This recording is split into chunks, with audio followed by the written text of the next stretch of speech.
우선 오늘 오전에 나온 국제투자분쟁해결센터의 중재 판결 결과 우리 정부는 론스타에 약 2,900억여 원을 배상하게 됐고요. 어느 정도 95.4%는 승소했다 이렇게 언급을 했습니다. 그리고 금융 쟁점 일부는 론스타의 주장 인정이 됐고 나머지 쟁점은 기각이 됐다 이렇게 언급을 했습니다. 그래서 우리 정부의 책임이 전혀 인정이 되지 않기 때문에 절차 내에서 끝까지 다퉈보겠다고 했고요.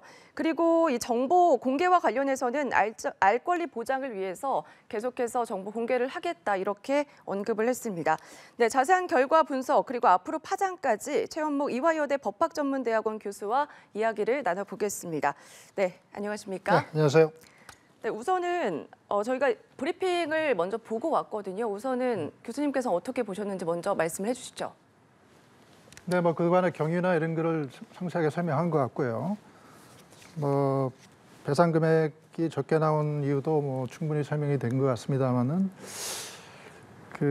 제가 보기에는 그동안 절차가 굉장히 지연됐거든요. 10년 넘게 지연이 됐고 도중에 ISD 과정에서 절차 규칙이 여러 번 변경이 됐습니다. 그래서 그 과정에서 어떠한 우여곡절을 겪었는지 하는 내용도 좀 투명성 측면에서 국민에게 충분히 설명할 필요가 있다.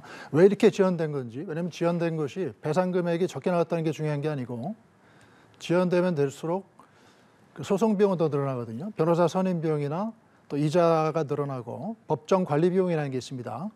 하루당 3,000불씩 지불해야 됩니다. 그런 비용들이 계속 눈덩이처럼 불어났기 때문에 뭐 이렇게 선방을 한 거는 사실인데 선방을 할 수 있었다면 지연시키지 않고 일찍 판결을 내리면 그런 부대 비용이 줄어들 수 있었을 텐데 네. 왜 이렇게 오래 진행됐는지에 대해서도 국민들에게 충분한 설명이 있어야 되지 않느냐 생각이 됩니다. 네, 잠시 후에 이야기를 나눠보도록 하고요. 먼저 속보가 들어와서 전해드리고 이어가겠습니다. 국민의힘 전국위원회 의장을 맡고 있는 서병수 의원이 의장직을 내려놓겠다고 밝혔습니다. 서 의원은 기자회견을 열어서 새 비상대책위원회 체제에는 동의할 수 없지만 소신을 지키면서도 당에 걸림돌이 되지 않는 방안을 고심한 것이라고 배경을 설명했는데요. 자세한 내용은 저희가 들어오는 대로 또 전해드리도록 하겠습니다. 네, 교수님과는 저희는 지금 한동훈 법무부 장관의 지금 브리핑 내용을 얘기를 하고 있었습니다. 이어서 계속 얘기를 해주시죠. 네, 그래서 소송 비용 얘기가 전혀 없는데요. 저는 이제 학자이기 때문에 좀 얘기한 거 외에 다른 측면을 좀 비판적으로 시각으로 얘기하는 게 제 임무라고 생각하기 때문에 소송 비용이 평균 한 400만 불 이상 듭니다. 근데 그게 한 ISDS 케이스가 한 3년 정도 평균 걸리거든요. 근데 지금은 10년 정도 걸렸습니다. 네. 그럼 소송 비용이 1,000만 불이 넘게 소요가 됐다는 얘기고 또 법정 관리 비용도 그만큼 늘어났다는 얘기인데 정부가 실제로 지출하는 비용은 굉장히 수천억이 더 추가로 지출된다. 그런 측면이 있기 때문에 왜 일찍 종결하지 않고 지연시켰는지 그에 대한 설명도 충분히 있어야 된다 생각합니다. 네, 지금 그리고 한동훈 법무부 장관의 브리핑 내용을 보면 중재판정부의 다수 의견에 판단 수용이 어렵다 하면서 판정 120일 이내에 취소가 가능한 거잖아요. 이 부분은 어떻게 보십니까? 근데 그게 또 다른 지연인데요. 예. 또 취소 소송까지 가게 되면은 또 다른 부대 비용이 발생하거든요. 변호사들을 또 추가로 선임해서 서면 입장서도 제출하고 그런데 그게 비용이 또 듭니다. 그런 측면을 생각해야 되고. 근데 취소 소송이라는 거는 5가지 사유에만 한정되어 있습니다. 어떤 중재판정부가 월권을 했거나 또 뇌물을 먹었거나 또는 판정문이 이유 없이 사유 없이 그 결론만 제시됐거나 하는 치명적인 약점이 있는 경우 그런 경우를 한정적으로 중재판정부의 구성 자체가 잘못됐거나 그렇게 한정적으로 얘기하기 때문에 우리가 국내 소송에서 이렇게 그냥 상소하듯이 내용이 마음에 안 들면 상소하는 개념이 아니고 5가지 아주 특이한 경우 그런 경우에 해당되는 경우만 취소 소송이 결국은 성공할 수 있기 때문에 네. 판정의 내용 중에서 일부 부분이 우리가 끝까지 승복할 수 없다. 그래서 상소하는 개념의 취소 소송이 아니다. 그거는 별도의 부대 비용만 발생한다 하는 점을 저는 지적하고 싶습니다. 네, 알겠습니다. 우선 브리핑 내용은 잠시 후에 더 이어가 보도록 하고요. 론스타 사건과 관련해서 오늘 오전에 소송 결과가 나왔습니다. 론스타가 요구한 6조 원 중에서 2,925억 원, 이자까지 합하면 4천억 원 가까이 배상하게 됐는데 우선은 이 사건이 뭔지 먼저 좀 짚어봐야 될 것 같습니다. 론스타가 과연 외환은행을 인수했을 때 적법했는지 그리고 그 매각 후에 논란과 관련해서 간단한 설명을 좀 해주실까요? 2003년 8월에 론스타라는 미국계 사모펀드가 국내 이제 외환은행을 인수했는데요. 그때는 우리나라가 금융위기였습니다만 여은행 상당히 좋은 기업이었죠. 근데 1조 3천억 원이라는 상당히 헐값으로 이제 인수를 했는데 그 배경에 뭐 그 당시 금융당국의 그 담당 국장이 뭐 재정 상태를 좀 조작하고 뇌물을 수수했다. 외환은행장도 공모했다. 뭐 그런 얘기가 벌어지면서 론스타가 그 배경에 있다. 네. 헐값을 살려고 뭐 그렇게 하면서 그런 혐의를 받아서 그게 실제로 소송이 진행됐습니다. 그래서 론스타가 과연 외환은행을 이렇게 인수할 수 있는 자격이 있느냐 근본적인 그 문제가 또 제기가 됐고 그 저 장관께서도 말씀하신 대로 외환 카드를 론스타가 합병하면서 주가를 또 조작했다는 혐의가 나중에 또 발생하고 해서 네. 전체적인 론스타의 어떤 대주주 자격이 의심되는 상황이 국내 소송으로 이렇게 진행이 됐었습니다. 네. 2007년에 그러니까 HSBS에 팔려고 했지만 정부가 승인을 하지 않아서 지연이 됐기 때문에 고스란히 그 피해를 받았다. 그래서 소송을 냈는데요. 이와 관련해서 지금 이 쟁점을 크게 세 가지로 볼 수가 있는데 이 부분은 어떻게 보십니까? 네, 그래서 이제 론스타가 우여곡절 끝에 이제 외환은행을 인수를 하고 1조 3천억에 인수를 하고 되팔려고 이제 하다가 시기를 노린 거죠. 그래서 2007년도에 홍콩에 있는 그 상하이은행이 HSBC가 약 6조 원 가량의 이제 돈으로 인수하기로 합의를 했습니다. 예. 그래서 론스타는 상당한 이제 차익을 남긴 거죠. 근데 이제 금융당국이 승인을 내려주지 않고 하기 때문에 그게 무산이 됐고 그래서 이제 론스타는 결국 3년 더 기다렸다가 한국 하나금융에 3조 9천억이라는 그 금액으로 결국은 매각을 하고 네. 그 뒤에 이제 승인을 받았기 때문에 HSBC에 팔 때보다 하나금융에 팔 때 금액이 약 2조 원 이상 더 다운된 금액으로 팔 수밖에 없었기 때문에 왜 HSBC에 정당하게 자기들이 파는데 그 승인을 안 해줘가지고 할 수 없이 하나금융에 나중에 팔게 돼서 시세 차익을 손해를 보게 만들었느냐 하는 거 그게 첫 번째 포인트고요. 예. 그다음에 이제 하나금융이 인수를 해서 세금을 냈습니다. 10% 양도소득세를 냈기 때문에 3조 9천억의 10%는 3,900억 원이죠. 3,900억 원의 세금을 냈는데 세금을 내야 되기 때문에 그만큼 론스타가 하나금융에 팔 때 세금 내는 것만큼 차감을 시키고 매각 금액을 설정했기 때문에 결국은 그거는 론스타의 비용으로 떨어지는데 그 론스타는 벨기에에서 설립한 그 지주회사를 통해서 한국에 들어왔기 때문에 한국과 벨기에가 맺은 이중과세 방지 협정이나 이런 데 보면은 세금을 내지 않도록 되어 있습니다. 그래서 네. 결국 자기는 세금을 내지 않았어야 되는데 인수자인 하나금융이 3,900억 원을 세금을 내가지고 결국은 그거를 자기가 판 금액에 반영되도록 만들어서 부당하게 세금을 한국 정부가 매긴 셈이니까 3,900억 원 돌려달라. 그렇게 해서 또 세금을 돌려달라는 그 액수에 해당되는 두 번째 포인트가 성립이 된 거고요. 예. 그 세 번째 포인트는 하나금융에 팔기는 팔았는데 애초에 4조 7천억 원의 계약이 성사가 됐습니다.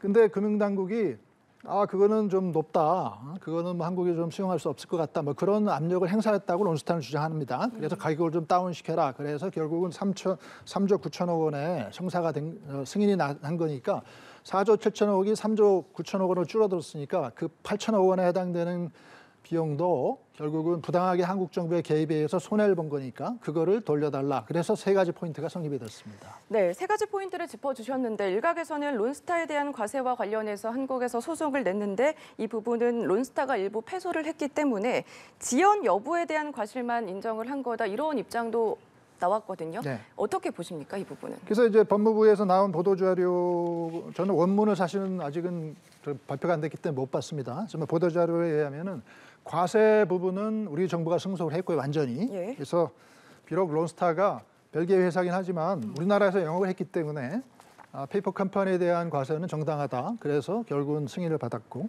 그다음에 HSBC에 팔려다가 하나은행에 팔 수밖에 없었던 거에 대한 그 2조가 넘는 그 어떤 손해 부분도 결국에는 한국 정부가 승소한 걸로 되어 있습니다. 네.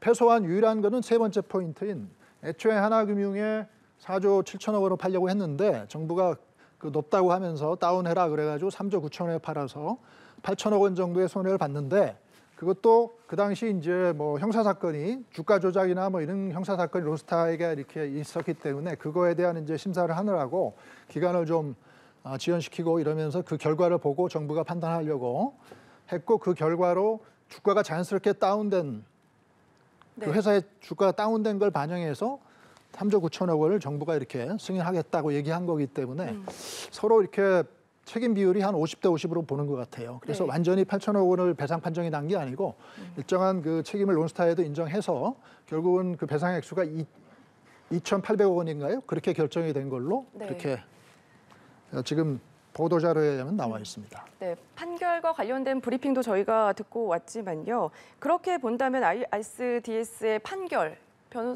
교수님께서는 어떻게 보십니까? 어떻게 평가하세요?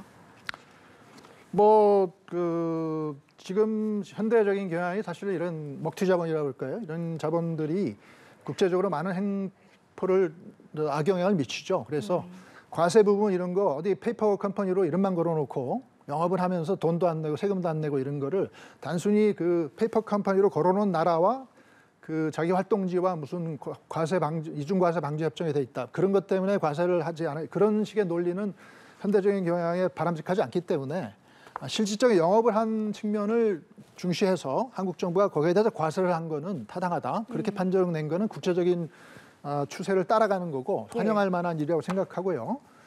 그다음에 론스타의 경우도 뭐 애초에 무리하게 이제 인수를 했고 헐값에 샀고, 또 HSBC와 매각 그 시도했던 거는 이 한 벨기에 그 투자 협정이 발효되기 이전에 행위입니다. 그래서 네. 협정 자체가 소급해서 적용되는 건 아니다 하면서 그 시세 차익 그 측면을 인정하지 않은 측면도 합리적인 판정이라고 보고, 세 번째 포인트인 원래 하나금융의 그 하나금융이 살려고 했던 금액보다 다운해서 어떤 금액을 이렇게 정부가 승인해 준 그 측면에 과연 정부의 압력이 있었는지 없었느냐, 그 부분을 네. 50대 5, 뭐 한 일정한 그 비율을 과실히 인정해서 2,800억 원의 배상을 판정한 상황은 상당히 디테일하게 그 책임을 좀 분배하면서 판정을 한 측면이 있어서 저는 뭐 론스타가 훌륭한 뭐 자본이다 이런 얘기 전혀 아닙니다. 이 네. 판정 그 현재 있는 그 협정상의 의무 사항만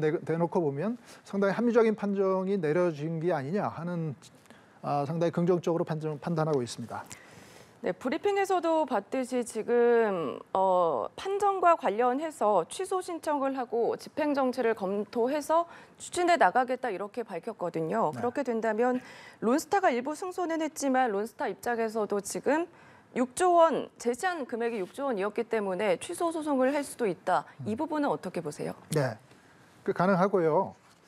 근데 말씀드린 바와 같이 취소 소송의 사유가 이렇게 명확히 딱 한정돼 있고, 뭐 제가 사실관계는 뭐 정확히 보지는 않았습니다만 뭐 중재판정부가 뭐 뇌물을 뭐 먹었거나 아니면은 뭐 근거 없이 어떤 결론을 이끈 어떤 판정문에 뭐 결정적인 하자가 있거나 그런 사안은 아닌 것 같아요. 그렇기 때문에 취소 사유는 해당되지 않기 때문에 저는 론스타가 제기하는 것도 취소 소송으로 진행되기 어렵고, 한국 정부가 만약에 그걸 진행한다고 해도 결국에는 그 5가지 사유에 하나에 해당된다는 걸 입증하기 어렵기 때문에 사실 취소 소송 자체는 사실은 의미가 없지 않느냐.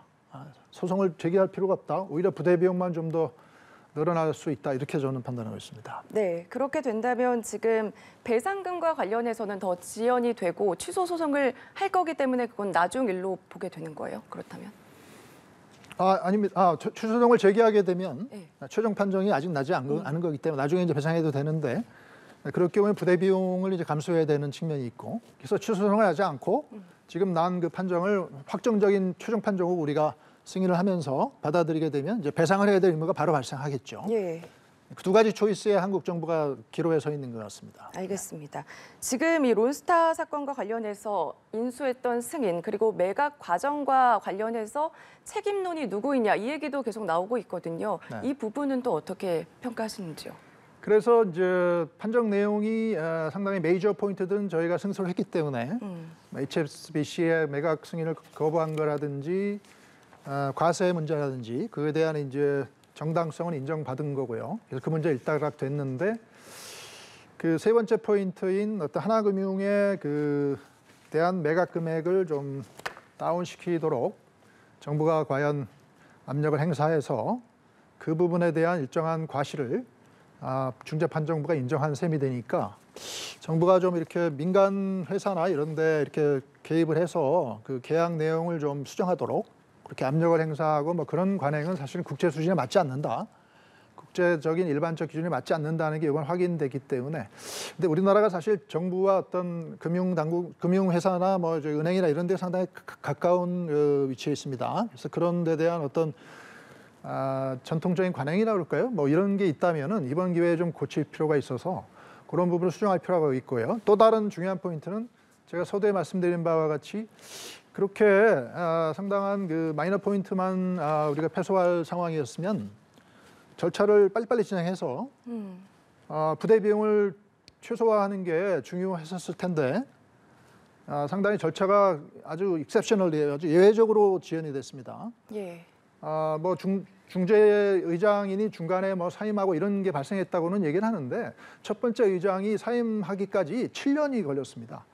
원래는 한 3년 정도면은 평균 소요가 되는데 그래서 2배 이상이 걸린 겁니다. 그만큼 지연을 시킨 거예요. 그게 저는 왜 지연을 시켜서 부대 비용을 그렇게 많이 떠안을까 하는 거에 대해 상당히 의구심이 있고요. 그걸 한번 조사해 볼 필요가 있고 상당히 정치적 동기에 의해서 네. 선거철마다 좀 그 뒤로 좀 발표를 미루려는 혹시 그런 정치적인 동기에 의해서 그런 동기가 반영돼서 결국은 부대 비용을 결국 국민 세금으로 이렇게 전가하는 상황이 발생했다면은 그거는 이번 기회에 분명히 고쳐야 될 정부의 자세가 아닌가 이렇게 생각이 됩니다. 네, 취소 소송을 할 것으로 지금 예정했기 때문에 더 지연이 될 수밖에 없다 이렇게 말씀을 해주셨는데 론스타 사건은 어쨌든 한국 정부의 1호 국제 중재 판정이었습니다. 지금 ISDS에 소송이 걸려 있는 것도 여러 가지가 지금 있는 상황인데 이번 판결을 계기로 좀 부정적인 영향을 미치지 않을까 그렇게 우려하는 목소리도 나오고 있거든요. 이 부분은 어떻게 보십니까?